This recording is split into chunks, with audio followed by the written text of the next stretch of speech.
Gaspard Noé. C'est un malade mental. Qui viennent me voir, c'est une merde, t'es une merde, Noé. Viens me voir, viens voir, je fais le même métier que toi, on va se retrouver, tu vois. Bonjour à tous et tous, j'espère que vous êtes toutes et tous bien. Je vous retrouve aujourd'hui donc pour parler donc du dernier métrage, donc de celui qu'on surnomme l'enfant terrible du cinéma français, donc Gaspard Noé, donc qui revient avec Vortex, avec dans les rôles principaux Dario Argento, donc lui-même un cinéaste très réputé donc dans le genre donc cinéma horrifique ou thriller, on va appeler ça comme vous voulez. Françoise Lebrun est dans un rôle plus secondaire, donc Alex Lutz donc qui joue le fils du couple. Alors niveau synopsis, je vais vous la faire courte. On y suit un couple de personnes âgées, voilà, dans un appartement parisien très surchargé, donc des souvenirs de leur vie entière. Voilà, ils n'ont rien jeté, ils ont conservé donc tout leur passé, donc tout leur vie présent, passé et tout ce qui restera pour le futur. Voilà, donc lui est un vieil homme cinéphile, donc à l'ouvrage, donc sur un livre donc qui parle de cinéma et de rêve. Voilà, donc un cinéphile. Voilà, on peut voir son bureau très surchargé, donc des affiches de cinéma, Psychose, Metropolis, des ordinateurs, des cassettes vidéo, des VHS. Bref, c'est un cinéphile donc de l'ancienne génération, d'une très ancienne génération. Quant à son épouse, voilà, elle a perdu la tête et elle fait les 400 coups dans le domicile. Voilà, et il est vrai que son mari ne s'occupe pas vraiment d'elle. Voilà, il est régulièrement enfermé dans son bureau et il ne lui prête guère attention. Voilà, et quand elle fait des bêtises, il est content d'aller la chercher dans la rue, comme on pourra le voir au début du long métrage. Voilà, et tandis que leur fils, donc Stéphane, donc Alex Lutz, lui, qui essaye déjà de lutter contre ses propres problèmes donc de dépendance à la drogue. Voilà, il est toxicomane, mais il était déjà par des gens spécialisés dans le genre, dans le domaine, et il va tenter donc d'aider ses parents donc du mieux qu'il peut, mais étant donné qu'il a déjà des problèmes à gérer, ce n'est pas facile. Voilà. Gaspard Noé, si vous suivez la chaîne depuis un petit bout de temps, vous savez que c'est pas du tout un cinéaste, un réalisateur, un auteur français que je porte vraiment dans mon cœur, tellement son cinéma est brut, il est atroce. Voilà, un film de Gaspard Noé peut nous plonger dans le plus profond désarroi, dans notre plus profond mal-être. Il raconte beaucoup la décadence humaine, les gens qui se font du mal, les gens qui subissent du mal, voilà, sont terribles seuls contre tous, sont tétanisants et obscurs et malsains et glauques irréversibles.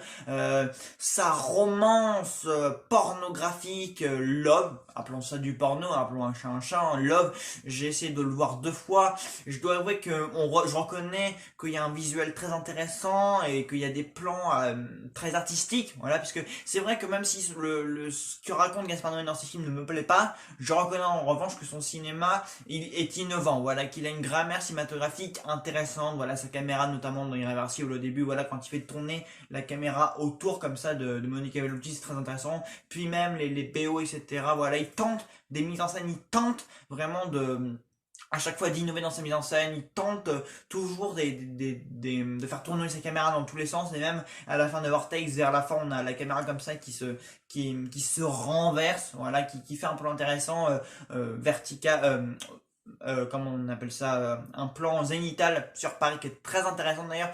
La façon dont Gaspard Noé fait marcher cette caméra, comment il l'utilise, comment il filme ses histoires, c'est sa patte. Et même les couleurs, les couleurs de ses plans, que ce soit le rouge, des rouges très obscurs. À chaque fois, ce sont des rouges très prononcés, mais des rouges très obscurs. Voilà, pour nous faire vraiment ressentir donc l'étouffement de ce personnage. Voilà, à chaque fois dans ses films, il utilise souvent donc des couleurs un peu horrifiques. Voilà, des rouges foncés, des rouges obscurs, des jaunes, des bleus. Voilà, il utilise toujours des couleurs très prononcées, des couleurs très flamboyantes. Voilà, des couleurs un petit peu dangereuses, parce que l'univers de Gaspard Noé est très dangereux. Même son Under the Void, donc qui est un film très psychédélique, qui est une expérience visuelle, qui est une expérience visuelle que je suis en train de tester d'ailleurs, mais Under the Void c'est pas un film facile non plus. Mais voilà, dans Love on a vraiment des plans artistiques. Voilà, Gaspard Noé est un artiste. Voilà, dans ce qui est de la cinématographie, de la réalisation, c'est un grand artiste. Après, pour ce qui est d'histoire à raconter, c'est autre chose. Voilà, parce que le cinéma de Gaspard Noé, comme je vous le disais, c'est un cinéma très atroce, très dur, très pénible à regarder. Voilà, je n'ai que trop de souvenirs donc, de mon horrible séance d'hiver réversible en 2020, quand il m'était ressorti en version intégrale à l'envers en 4K, c'était terrible, voilà, ce sont des films terribles, voilà, même Climax, au début, tu penses que ça va être un film où ça va danser, où ça va se chanter, où ça va être énergique, où ça va être dynamique, puis finalement à la fin, ça part en décadence, dans une descente aux enfers monstrueux, ça part en vrille, bref, c'est absolument affreux, voilà, c'est un cinéma affreux, puis il y a son Lux Aeterna qui, dans son Climax, c'est absolument épileptique, voilà, donc pour les yeux, il y a des plans très agréables à regarder, mais c'est l'histoire qui n'est pas intéressante, et quand il ne se passe rien de monstrueux, c'est les plans qui sont hypnotiques, voilà. Le cinéma de Gaspard Noé, c'est un cinéma hypnotique. Et donc, avec Vortex, eh bien, on est sur un film radicalement différent. Alors, si comme moi, vous détestez les films comme Irréversible, Seul contre tous, Love, Climax ou autre, Vortex devrait vous convenir, parce qu'avec Vortex, Gaspard Noé raconte un film désarçonnant, désespérant. Voilà, c'est le désespoir. Voilà, c'est le genre de film duquel on ressort totalement déprimé, anéanti, parce qu'il n'y a pas une once de lumière, il n'y a pas une once d'espoir, il y a aucune gaieté, il n'y a rien du tout. Voilà, Vortex, ça raconte un couple sénile, un couple qui est isolé, un couple en fin de vie, tout simplement, un peu comme Amour, le dernier film dont je vous ai parlé précédemment dans le mercredi avec Néo.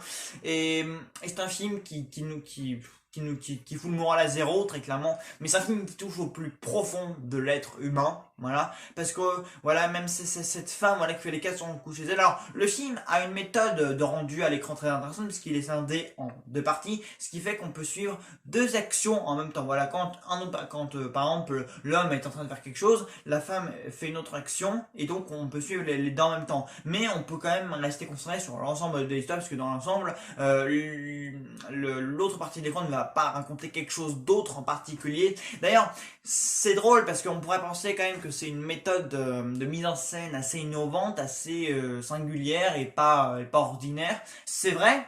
Peu de cinéastes ont utilisé ce procédé-là, voilà, d'un écran scindé en deux. Mais en fait, tu te dis que ça pourrait vraiment être utile comme manière de filmer, enfin comme manière de rendu visuel à l'écran, si on suivait vraiment deux histoires distinctes, donc de deux personnages qui vont se réunir à l'écran. Parce que en fait, dans Vortex, le problème c'est que certes c'est intelligent, c'est innovant et c'est expérimental, et Gaspard Noé est un cinéaste expérimental, mais le souci c'est que parfois, en fait, l'action qu'on suit sur les deux écrans, c'est exactement la même scène. C'est-à-dire qu'on va voir ce couple chez eux, voilà, par exemple l'homme et la femme, ils marchent dans la rue, et du coup l'écran est scindé en deux, mais on voit la même chose sur les deux écrans différents. Et là tu dis, bah en fait ça aurait été beaucoup plus intéressant si tu racontais toujours quelque chose de différent sur les deux écrans et qu'on ne suivait pas, parce qu'en fait sur les deux écrans, même si c'est intéressant du coup quand on suit les deux qui font des actions différentes simultanément, mais quand les deux font totalement la même action ou sont totalement dans la même pièce, c'est juste la caméra qui est positionnée différemment. Donc là c'est pas très utile. Là tu te dis, ouais, mais en fin de compte, c'est pas très utile. Alors, des fois, ça l'est, puisqu'on suit donc deux personnages à deux endroits différents. Tant de parents pour me suivre le père à un endroit et le fils qui fait autre chose. Donc là, on suit deux autres choses en même temps et le récit gagne du temps pour avancer, etc. Mais bien souvent, et c'est d'ailleurs le cas presque tout le long du film, en fait, les personnages sont dans la même pièce ou font les mêmes choses. Donc on va les suivre sur les deux écrans et la caméra est juste à un endroit positionné différemment. Donc là, tu dis, ouais, t'expérimentes, mais en fin de compte, ton récit ne raconte pas plus de choses qu'il aura pu vraiment le raconter avec cette méthode de tournage là. Donc c'est assez dommage en fait que expérimenter ce procédé ne te serve pas à vraiment raconter une histoire beaucoup plus passionnante.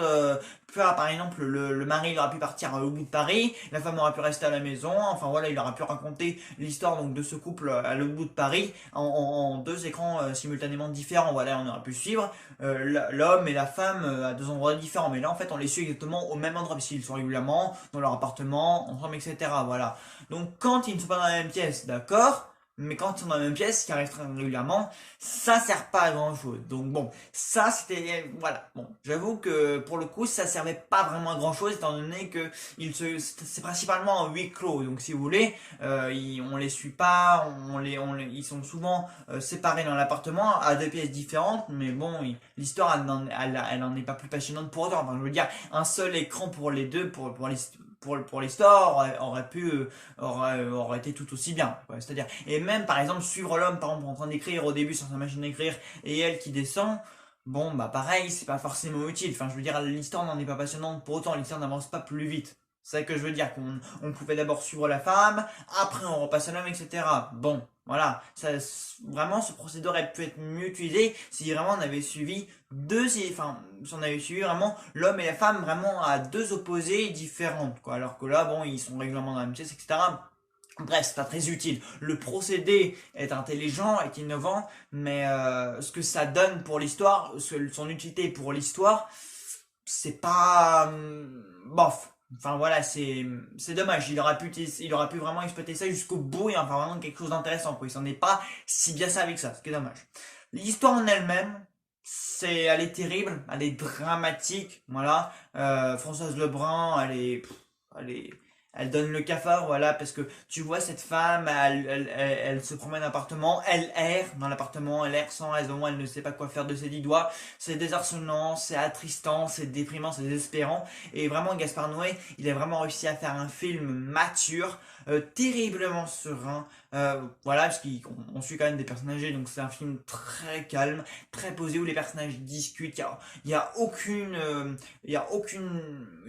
scène brute, aucune image un peu dure, quoique il y a des images assez métaphoriques, il y a notamment une scène où Françoise Lebrun est dans les toilettes, et où elle jette donc des médicaments voilà, dans ses water, il tire la chasse d'eau, les toilettes sont bouchées, et là, on a un plan du coup on a un plan comme ça, aérien, sur les toilettes du coup qui s'évacuent. Vortex, voilà, ça s'évacue, ça disparaît, voilà. Donc, il y a des plans quand même qui sont assez métaphoriques, pareil, des plans quand ils sont au lit, vers la fin. Voilà quoi, c'est un film très désespéré, mais excellent. C'est un grand film, c'est pas le genre de film où on peut dire ouais c'est un bon film ou non c'est un mauvais film, c'est un film terrible, c'est un film sans, comme je le disais, sans le moindre espoir, mais un film qui plonge au plus profond de l'isolement, de la vieillesse, de la maladie, voilà, c'est un film qui raconte beaucoup de choses, voilà, qui raconte la fin de vie, et vraiment au sens propre du terme, d'un vieux couple.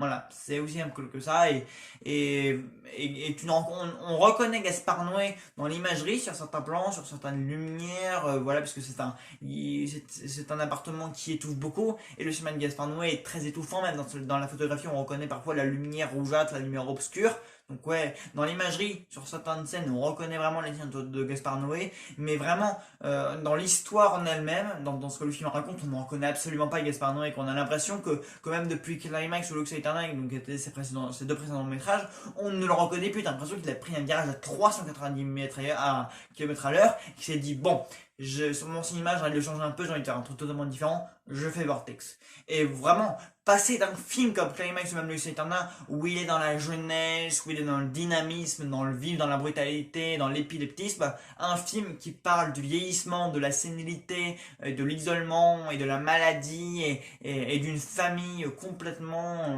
malade, parce que du coup ils sont trois, le père, la mère et le fils, et ils sont tous les trois dans des états de santé assez vulnérables.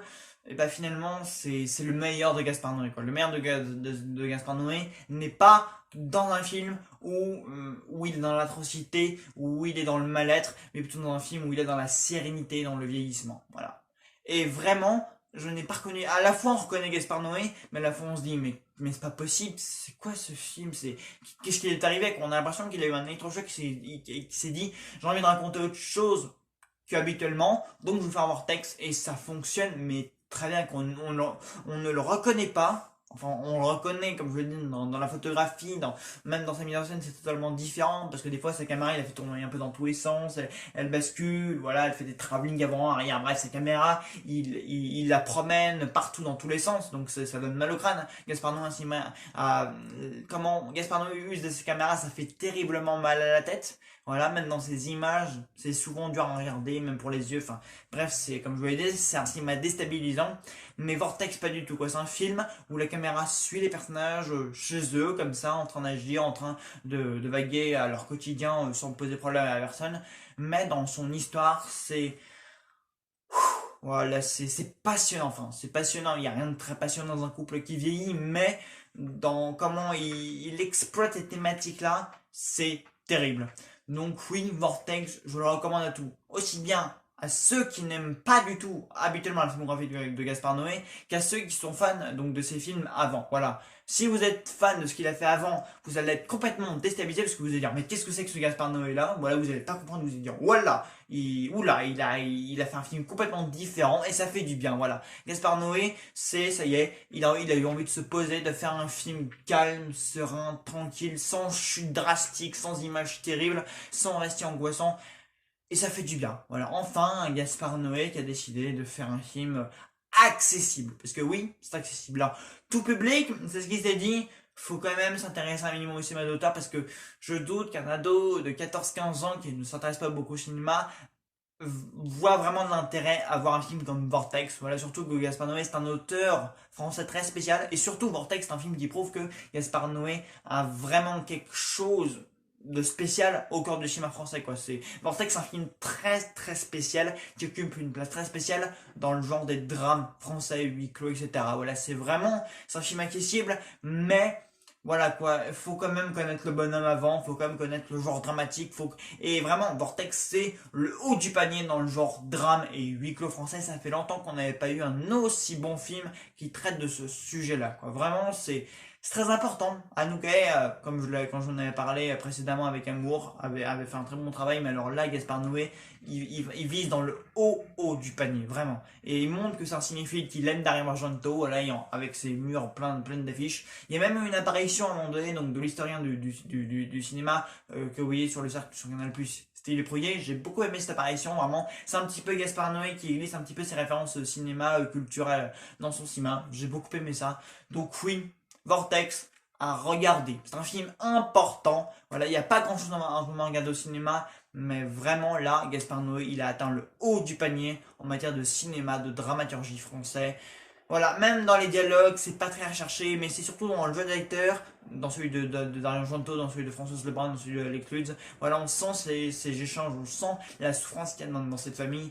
Et vraiment, c'est un film profond, intense. Voilà, c'est une histoire déprimante, intense, mais importante. Voilà. Donc vraiment, pour quelqu'un comme moi qui n'a pas aimé ce contre tout, c'est irréversible, ça fait du bien de ne pas ressortir d'un Gaspard Noé épuisé, vidé ou même désespéré. Enfin, si on ressort avec ces sentiments-là, mais beaucoup moins bouleversé que par ces anciens films. Mais voilà, donc si vous aimez ces présents films, vous allez être complètement déstabilisé, voilà. Mais ça fait vraiment du bien. Voilà, bah écoutez, j'espère que cette vidéo vous aura plu. N'hésitez pas à me dire en commentaire si vous avez vu le film. Et puis on vous retrouve dans une prochaine vidéo. Salut à tous.